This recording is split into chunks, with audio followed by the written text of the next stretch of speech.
গোয়েন্দা বিভাগের খবরের ভিত্তিতে ধর্মনগর বাবুরবাজার এলাকা থেকে একজন বাংলাদেশি নাগরিককে আটক করতে সক্ষম হয় পুলিশ।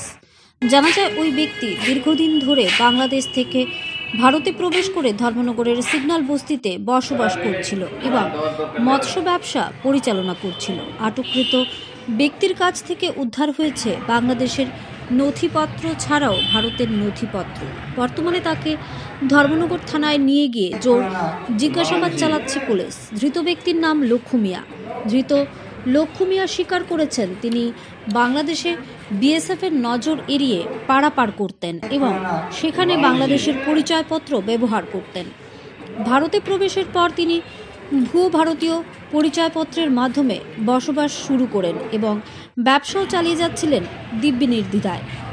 এই ঘটনায় প্রশ্ন উঠেছে, এতদিন ধরে ধর্মনগরের গোয়েন্দা শাখা কেন তাকে শনাক্ত করতে ব্যর্থ হলো? এই ব্যর্থতার পেছনের রহস্য কী? উত্তর ত্রিপুরায় বাংলাদেশি নাগরিকদের বেআইনি প্রবেশের সংখ্যা দিন দিন উল্লেখযোগ্য হারে বৃদ্ধি পাওয়ায় সমগ্র ত্রিপুরা রাজ্যে চাঞ্চল্যের সৃষ্টি হয়েছে এবং প্রশ্ন উঠেছে সীমান্ত রক্ষী বাহিনীর নিরাপত্তা নিয়ে।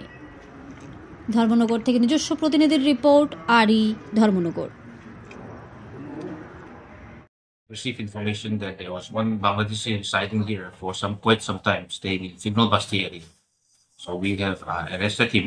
His name is Lukumia, 38 years, and we suspected that he has dual documents, both of Indian and Bangladeshi documents. We will register a case and verify whether the documents are genuine or fake. So investigation is being initiated.